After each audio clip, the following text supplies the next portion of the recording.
तो हेलो दोस्तों, एक बार मैं फिर से कॉस्मोस क्लासेज के ऑनलाइन प्लेटफॉर्म पर आपका स्वागत करता हूं। हार्दिक अभिनंदन आप सभी का।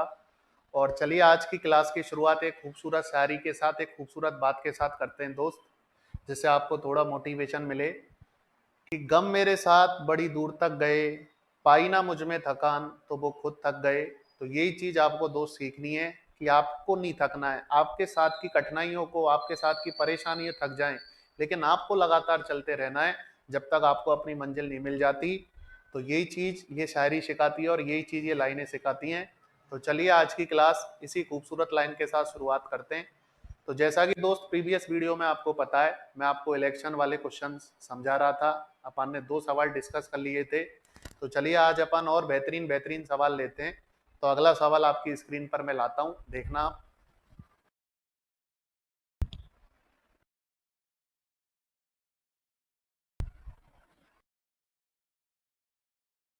तो दोस्त आप एक क्वेश्चन देख रहे हो, क्वेश्चन नंबर आज मतलब इस चैप्टर का ये छठा सवाल है, आज की क्लास का पहला सवाल है। तो आप देख रहे हो एक सवाल आपके सामने दिख रहा है। सवाल मैं आपको पढ़ देता हूँ। अच्छा, इस सवाल में क्या फर्क है और अब तक जो सवाल किए उसमें क्या डिफरेंस है, आप लैंग्वेज से इस बात को समझना। तो 2 मिनट देखिए दोस्त, सवाल क्या कह रहा है। एक चुनाव में 2 उम्मीदवार थे, 10% लोगों ने वोट नहीं डाला और 60 वोट अवैध घोषित कर दिए गए। देखिए दोस्त, इस सवाल में क्या चीज अलग से दे रखी है। अब तक तो ये बोलता था कि इतने परसेंट वोट इनवैलिड घोषित कर दिए गए। अब इनवैलिड वोटों की संख्या परसेंट में ना देकर क्लियर बोल दिया कि 60 वोट अवैध घोषित कर दिए गए। ये चीज इसमें नहीं है।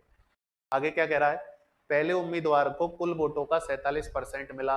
अच्छा, ये बात भी नहीं है दोस्त। अब तक जो वोट देता था वो बैलेट में से देता था, इसमें कुल वोटों में से दे रहा है कि कुल वोटों का 47% उसे मिला और उसने दूसरे उम्मीदवार को 308 वोटों से हरा दिया।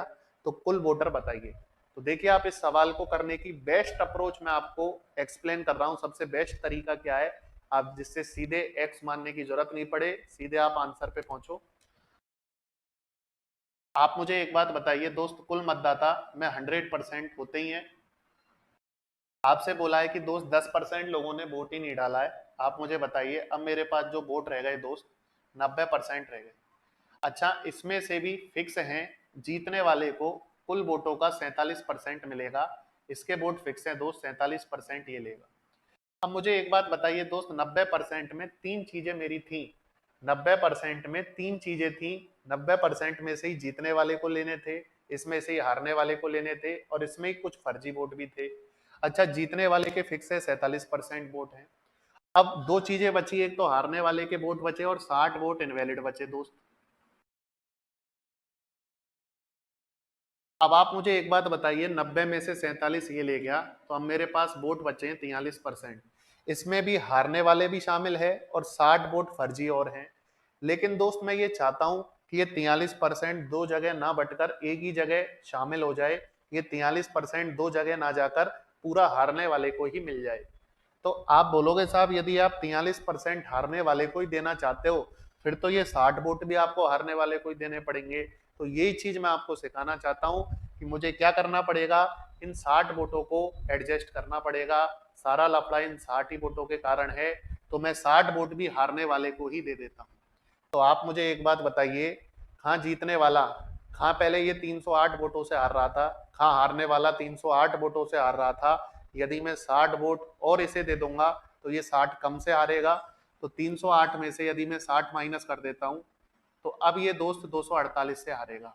अब आप पता है सवाल कितना सा रह गया, सवाल सिर्फ ये रह गया, जीतने वाला 47% और मैंने सारे के सारे वोट ये हारने वाले को दे दिए। अब ये बताइए कितने परसेंट का फर्क आ रहा है दोस्त, 4% का। और वोटों में फर्क आ रहा है दोस्त 248 का। 4% 248 के बराबर है। तो आप मुझे बताइए दोस्त, 1% 62 के बराबर हो गई। तो दोस्त 100% का यदि मैं मान निकालता हूं तो वो 6200 के बराबर हुआ।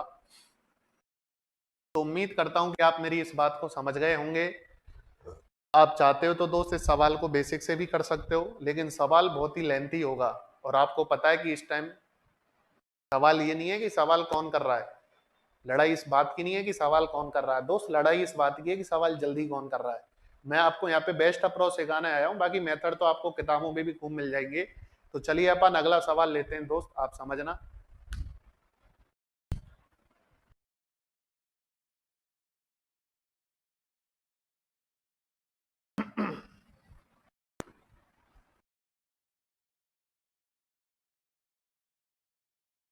तो सवाल नंबर 7 आपके सामने स्क्रीन पर खुल चुका है। तो मैं चाहता हूं कि एक बार आप इस सवाल को पढ़ लीजिए। दोस्त सवाल क्या कह रहा है? तो दोस्त सवाल कह रहा है कि एक चुनाव में दो उम्मीदवार थे। अभी तक आप देख रहे हो कि दो दो कैंडिडेट के ही सवाल हैं। कोई जरूरी नहीं है दो ही कैंडिडेट हो, आजकल तीन तीन चार चार पार्टियां भी चुनाव लड़ती हैं, तो उनसे अपने को कोई मतलब नहीं है, जीतेगा तो कोई एक ही। आगे आपसे कह रहा है सवाल में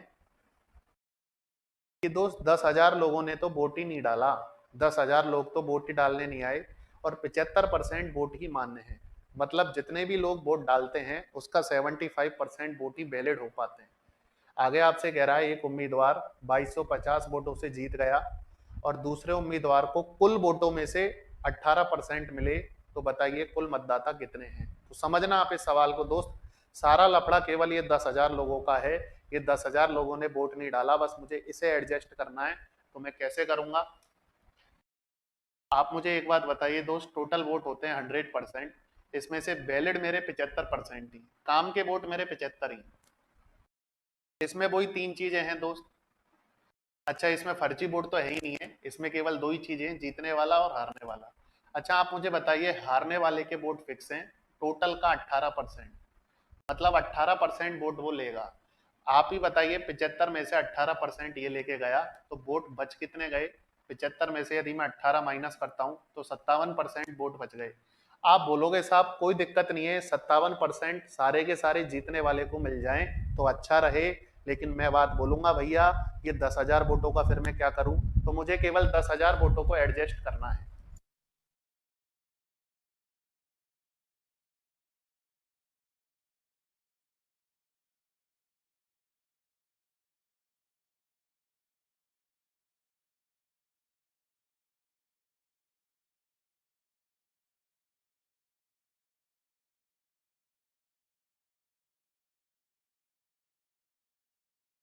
तो देखिए दोस्त, 10,000 वोटों का एडजस्टमेंट मैं कैसे करूंगा? आप मुझे एक बात बताइए, 10,000 लोगों ने वोट नहीं डाला।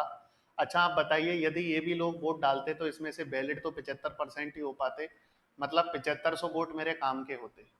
अब आप बताइए 7500 वोट में किसको दे सकता हूँ दोस्त? आप बताइए, इसके वोट तो पहले से ही फिक्स कर रखे हैं सवाल में, इसको तो मैं छेड़ नहीं सकता। तो ये 7500 वोट मुझे जीतने वाले को ही देने पड़ेंगे, जिससे कि मेरे सारे के सारे वोट एडजस्ट हो जाएं।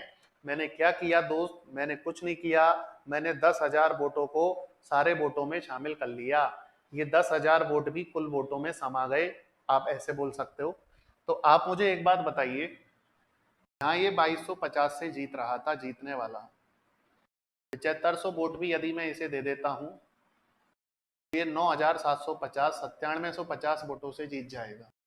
अच्छा ये बताना, ये परसेंट में कितने से जीत रहा है? तो माइनस करता हूँ तो दोस्त 39% से जीत रहा है, और वोटों में जीत रहा है 9,750। 13 से यदि काटता हूँ तो ये 3 बार, 13 सत्ते 91, 13 पंजो 65, 3 से कटेगा दोस्त ये 250 बार। 1% में 250 आए, तो आप ही बताइए दोस्त, 100% में 25,000 वोट आएंगे। यही मुझसे सवाल में पूछा था कि कुल मतदाताओं की संख्या बताइए, 25,000। बी ऑप्शन मेरा आंसर होगा, इसमें शायद डी में भी 25,500 नहीं सही है, बी ऑप्शन अपना आंसर होगा। तो उम्मीद करता हूं कि आप इस बात को समझ गए होंगे कि कैसे मैंने 10,000 वोटों का एडजस्टमेंट किया। उन 10,000 वोटों को भी मैंने टोटल वोटों में एडजस्ट कर दिया, जिससे मेरा सवाल छोटा रह गया। तो चलिए, इसी के जैसा एक सवाल मैं आपको देता हूं करने को। आप कॉपी पेन लेकर उस सवाल को सॉल्व करके देखिए और आप खुद पता कीजिए कि आप पे सवाल हो पाता है या नहीं हो पाता। चलिए अगला सवाल आपके सामने आने वाला है।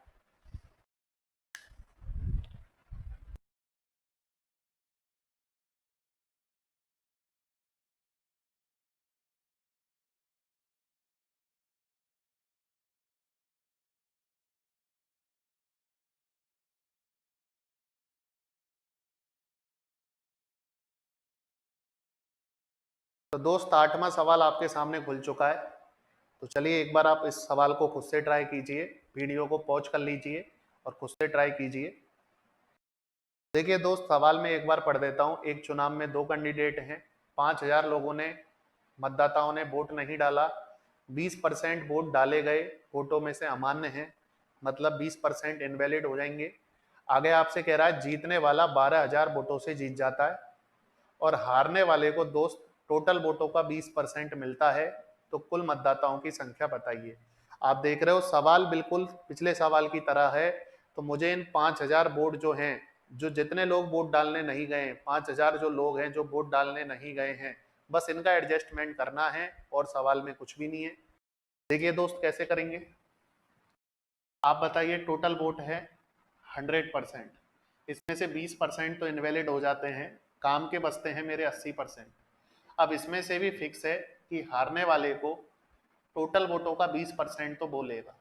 आप बताइए, 80 में से 20% बोलेगा। अब मेरे पास बचे दोस्त 60% वोट। अब आप बताइए, 60% में चाहता हूं कि पूरा जीतने वाला ले जाए। अब आप मुझे एक बात बताइए कि 12,000 वोटों से तो वो पहले ही जीत रहा था, जीतने वाला। आपको पता है कि 12,000 वोटों से तो वो पहले ही जीत रहा था। अब जो 5,000 लोग थे जिन्होंने वोट नहीं डाला, आप बताइए, यदि मैं उनकी बात करता हूं, यदि ये भी वोट डालते, इसमें से वैलिड होते दोस्त 80%। अब बताइए, 20% तो इनवैलिड हो जाते हैं, इसका मतलब 4,000 वोट मेरे काम के होते। अब ये 4,000 वोट मैं किसे दूंगा।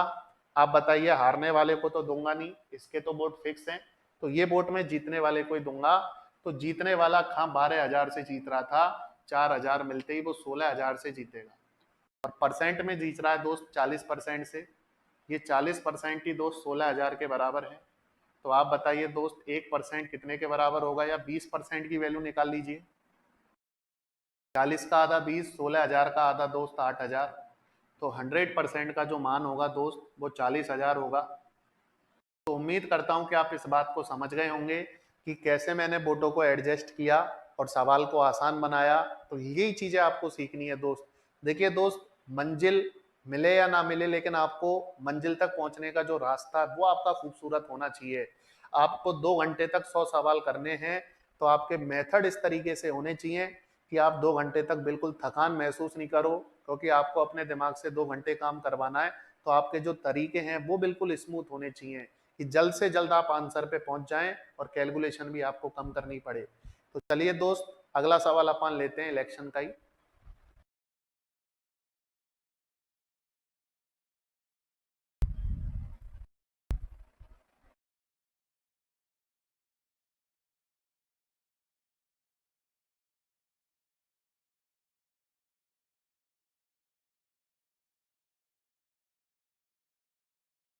तो दोस्त, अगला सवाल आपके सामने आ चुका है और ये भी बहुत अच्छा सवाल है। जैसा कि आपने देखा होगा कि अपन वादा किसी और से कर लेते हैं, लेकिन जब असली दिन होता है वोट डालने का, उसको वोट ना देकर किसी और को वोट डाल देते हैं। लेकिन भैया, असल जिंदगी में ऐसा किसी के साथ मत कर देना, जूते पड़ने में भी आपके टाइम नहीं लगेंगे। तो चलिए दोस्त, अपन सवाल एक बार पढ़ लेते हैं। आशीष और बॉबी के बीच एक चुनाव में से कुल मतदाताओं में से 3/5 ने आशीष को वोट देने का वादा किया। 2 व्यक्ति खड़े हुए, आशीष और बॉबी, और इन्होंने बोला कि भैया हमें कौन कौन वोट देंगे। तो 3/5 लोगों ने आशीष से वादा कर लिया और 2/5 लोगों ने बॉबी से वादा कर लिया। अब जैसे ही इलेक्शन आते हैं, इलेक्शन के दिन क्या होता है दोस्त, 20% मतदाता आशीष को वोट देने का अपना वादा तोड़ देते हैं और 15% मतदाता बॉबी को वोट देने का अपना वादा तोड़ देते हैं।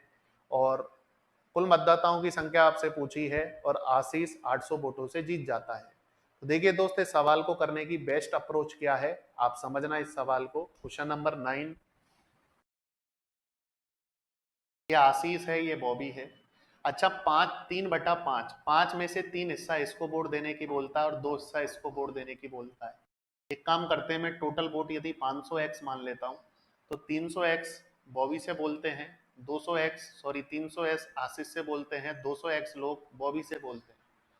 अब होता क्या है दोस्त, चुनाव वाले दिन 20% वोट इसके कट जाते हैं। आप मुझे एक बात बताइए, 300 का यदि 20% निकालता हूँ तो 60x होगा।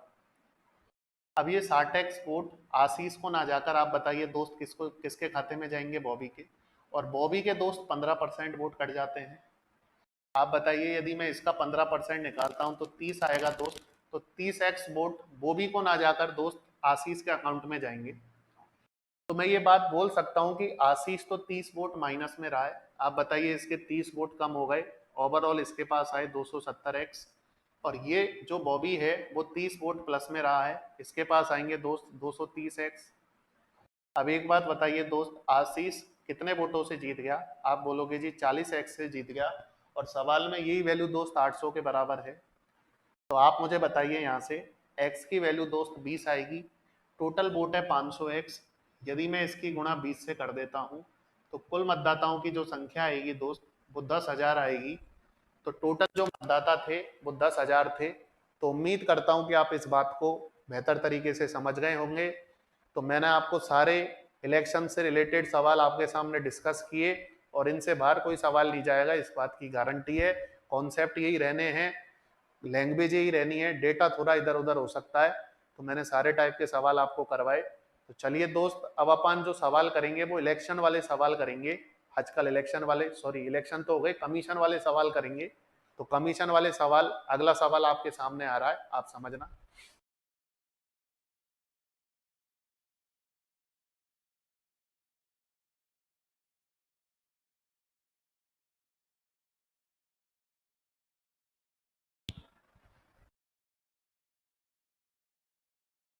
तो दोस्त अगला सवाल आपके सामने आ चुका है, जो कमीशन वाला सवाल है। और इनको करने का सबसे आसान तरीका क्या हो सकता है, कैसे अपन बेसिक पर ना जाकर डायरेक्ट सवालों को अप्रोच कर सकते हैं, कैसे अपना टाइम बचा सकते हैं, वो चीज़ मैं आपको सिखा रहा हूँ। आपको अर्थमेटिक एक अलग ढंग से सीखने की जरूरत है दोस्त, क्योंकि आपको भी पता है कि जब तक आप अर्थमेटिक का पेपर जल्दी नहीं करोगे आप एडवांस मैथ को टाइम नहीं दे पाओगे। तो वही तरीके मैं आपको सिखा रहा हूँ कि कैसे अपन जल्द से जल्द अपने मार्क पर पहुंच सकते हैं, अपनी मंजिल पर पहुंच सकते हैं। तो समझना दोस्त, 10वां सवाल।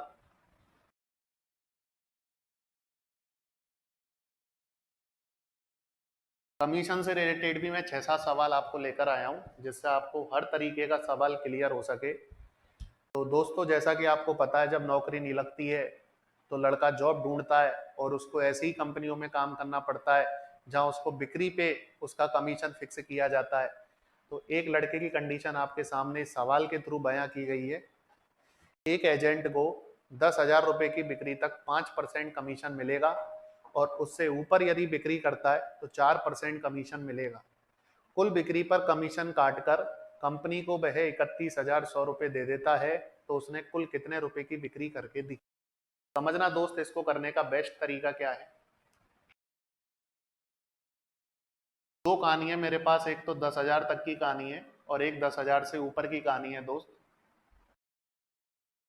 यहाँ पे उसको 5% कमीशन मिलेगा, और 10,000 से ऊपर दोस्त उसे 4% कमीशन मिलेगा।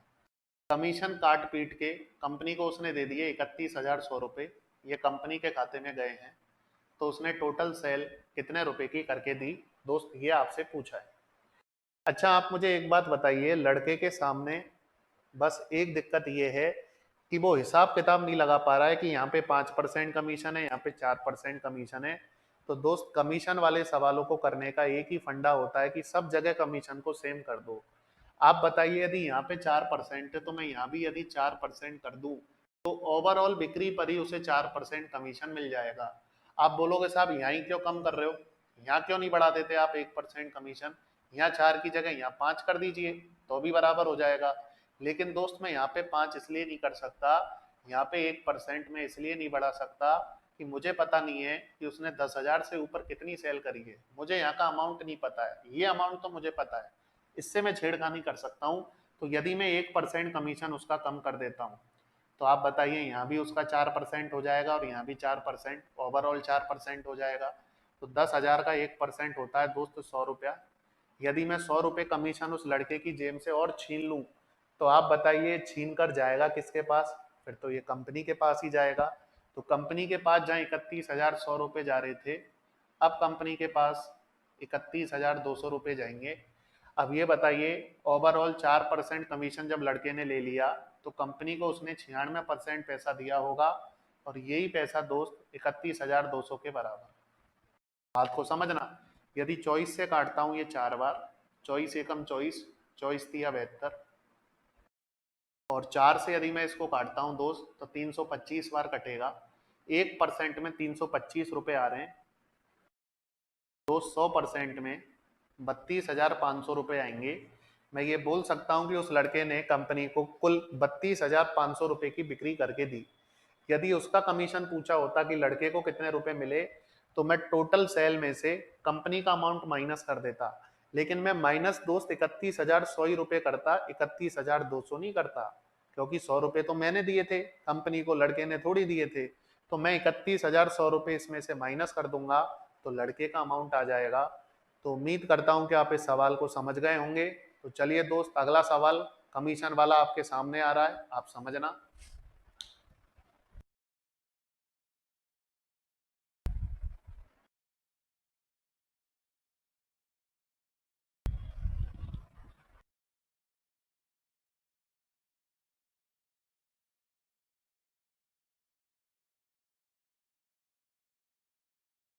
तो जैसा कि आप देख रहे हो दोस्त, एक सवाल आपके सामने खुल चुका है स्क्रीन पर।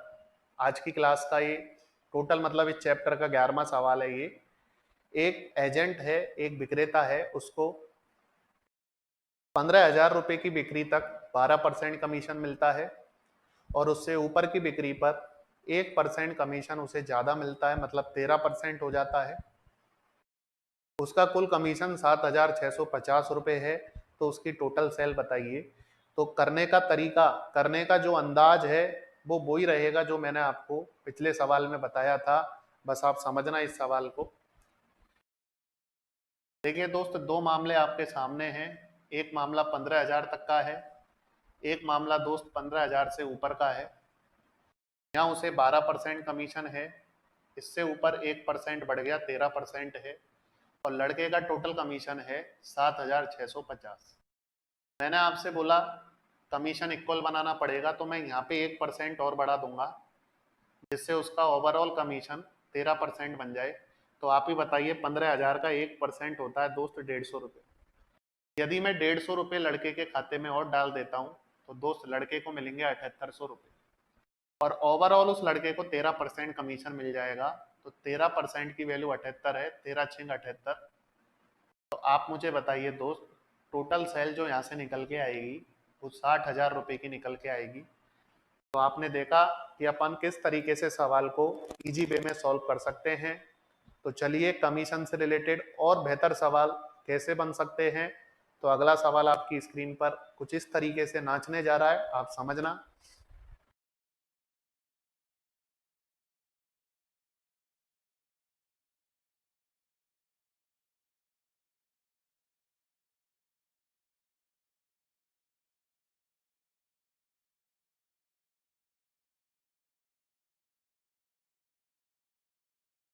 देखिए दोस्त, सवाल नंबर 12 आपके सामने आ चुका है। स्पीड में बिल्कुल नॉर्मल रख रहा हूं, जिससे बेसिक बच्चा भी इन बातों को समझ सके। तो 12वां सवाल देखिए, कुछ अलग टाइप का सवाल है। इसमें एक लड़का जॉब मांगने जाता है। देखिए उसकी कहानी क्या है दोस्त। एक कंपनी अपने विक्रेता को कुल बिक्री पर 9% कमीशन देगी, लेकिन लड़का राजी नहीं होता है इस बात से कि साहब मैं नहीं लूंगा 9% कमीशन। वो क्या कहता है, यदि वह विक्रेता को निर्धारित 4,000 रुपये देती है और 10,000 से ऊपर की सेल पर 3% कमीशन देती है, तो विक्रेता को 700 रुपये ज्यादा मिल पाते हैं। आपने भी देखा होगा दोस्त, हर आदमी अपनी श्योरिटी चाहता है, क्योंकि प्राइवेट जॉब में आपको भी पता है, जैसे मान लीजिए पहली कंडीशन में कंपनी इससे बोलती है कि आप भैया जितने की भी बिक्री करके दोगे उसमें से 9% आपको मिलेगा। कल को लड़का सोचता है यार 100 ही रुपए की बिक्री हुई तो मुझे तो 9 ही रुपए मिल पाएंगे, तो मेरा परिवार कैसे चलेगा। तो लड़का कंपनी से बोलता है कि भैया एक काम कीजिए, मेरी कुछ सैलरी ऑलरेडी फिक्स कर दीजिए, मुझे अपना परिवार भी चलाना है। तो कंपनी यही करती है, उसके 4,000 रुपये फिक्स कर देती है, और 10,000 से ऊपर फिर उसे 3% कमीशन देती है। इससे लड़का सेटिस्फाई होता है और उसे 700 रुपये का फायदा भी हो जाता है। तो देखिए दोस्त, इस सवाल को कैसे करना है। नंबर 12वां है इस चैप्टर का। देखिए दोस्त, केस दो ही हैं। एक तरफ 10,000 तक की सेल है और दूसरी तरफ 10,000 से ऊपर की सेल है। पहली कंडीशन में कंपनी यहाँ भी उसे 9% कमीशन देती है और यहाँ भी 9% कमीशन देती है। लेकिन दूसरे केस में वो लड़का क्या करता है, कंपनी से यहाँ पे तो लेता है दोस्त 4,000 रुपये, और 10,000 से ऊपर उसे 3% कमीशन मिलता है, और दूसरी कंडीशन में उसे 700 रुपये का फायदा होता है। दूसरी कंडीशन से वो 700 रुपए का फायदा होता है बजाय पहली कंडीशन के। आपसे टोटल सेल पूछ रहा है। तो देखिए दोस्त, इस सवाल को करने का सबसे बेहतरीन अंदाज क्या है आप समझना। मैंने आपसे बोला कि मैं सभी जगह कमीशन सेम करूंगा। आप देख रहे हो दोनों जगह 9% है, लेकिन यहाँ दोनों जगह 3% नहीं है। यदि यहाँ भी मैं 3% बना लेता हूँ तो आप देखोगे ऊपर ओवरऑल 9 हो जाएगा, नीचे ओवरऑल 3 हो जाएगा। तो मैं क्या करूंगा, यहाँ भी उस बच्चे को या यहाँ भी उस लड़के को 3% कमीशन दे देता हूँ। यहाँ भी यदि मैं उसको 3% कमीशन देता हूँ तो आप बताइए फिर तो उसे 300 रुपये मिल पाएंगे। हाँ, उसे 4,000 रुपये मिल रहे थे, हाँ 300 रुपये मिल पा रहे हैं। मैंने अचानक उस लड़के के 3700 रुपये काट लिए।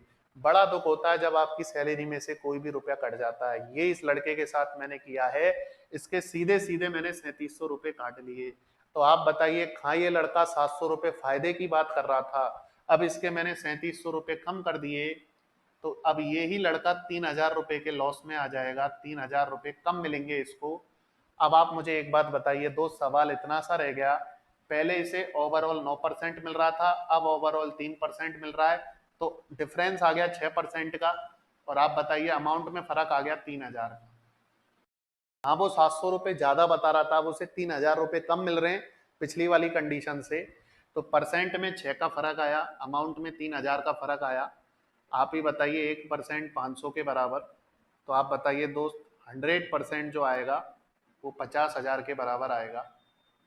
तो उम्मीद करता हूं कि आप इस बात को समझ गए होंगे कैसे मैंने कमीशन को दोनों जगह इक्वल किया। चलिए आप एक सवाल और करते हैं अपन, जिससे आप इस बात को और अच्छे अंदाज में समझ सको। तो अगला सवाल आपकी स्क्रीन पे नाचने जा रहा है, आप समझना।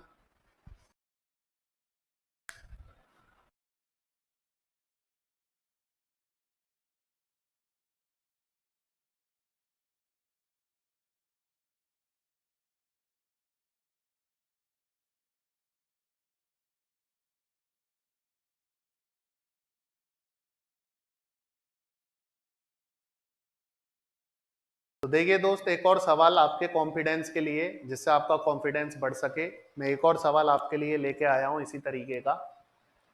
आप समझना इस सवाल को। एक कंपनी अपने जो विक्रेता है, अपने एजेंट है, उसको कुल बिक्री पर 11% कमीशन देती है। लेकिन एजेंट आप जानते ही हो, वो इस तरीके से मानने वाला है नहीं। वो कहता है कि आप 8200 रुपये तो मुझे फिक्स दीजिए और 20,000 से ऊपर की सेल पर 5% कमीशन दे दीजिएगा। और दूसरी कंडीशन से उसको 1,200 रुपये का फायदा होता है। तो आपसे पूछ रहा है कि टोटल सेल बताइए दोस्त। तो देखिए दोस्त, तरीका वही रहेगा, अंदाज वही रहेगा, बस सवाल का डेटा चेंज है। आप मुझे बताइए, मामला एक तरफ 20,000 का लिखता हूं और दूसरी साइड में 20,000 प्लस का लिखता हूं। आप बताइए, पहली कंडीशन में कंपनी उसे हर जगह 11-11% देने की बात कहती है और दूसरी कंडीशन में 20,000 तक उसे 8200 रुपये देने की बात हुई है। और उससे ऊपर की सेल पर उसे दोस्त 5% कमीशन देने की बात हुई। और दूसरी कंडीशन से उस आदमी को 1,200 रुपये का फायदा होता है, इस कंडीशन से वो 1,200 प्लस में आ जाता है। ये वाली कंडीशन से उस लड़के को 1,200 रुपये ज्यादा मिल पाते हैं बजाय पुरानी कंडीशन के। आप मुझे बताइए, मैं यहाँ भी उसका कमीशन 5% कर देता हूँ, तो 30,000 का 5% दोस्त 1,000 रुपये होगा। यदि मैं उस लड़के को 8200 ना देकर 1,000 रुपये दूं, तो आप देख रहे हो मैंने उसके 7200 रुपये कम कर दिए। तो हाँ, वो लड़का 1,200 प्लस में था, अब मैंने 7200 माइनस कर दिए, तो वो ओवरऑल 6,000 रुपये माइनस में आ गया। तो वो लड़का क्या बोलेगा, साहब यहाँ पे मुझे 11% मिल रहा था, यहाँ पे 5% मिल रहा है, 6% का फर्क है, और यही 6% दोस्त 6,000 के बराबर है। तो आप ही मुझे एक बात बताइए दोस्त, 6% जब 6,000 के बराबर है तो 1% 1,000 के बराबर, तो दोस्त 100% जो होगा वो 1,00,000 के बराबर होगा। तो उम्मीद करता हूं कि आप इस तरीके के सवाल को समझ गए होंगे। तो चलिए आज की वीडियो अपन यहीं पर खत्म करते हैं, और आप लगातार इन सवालों की दोस्त प्रैक्टिस करिए। Practice makes a man perfect, और मैथ्स में कुछ भी नहीं है, सारा खेल प्रैक्टिस का है। जब आप एक ही चीज को बार बार देखोगे तो वो चीज अपने आप ऑटोमेटिक आपके समझ में आने लग जाती है। तो चलिए दोस्त, आज की वीडियो यहीं पे खत्म करते हैं। आप अपने स्वस्थ रहिए और एंजॉय कीजिए। धन्यवाद।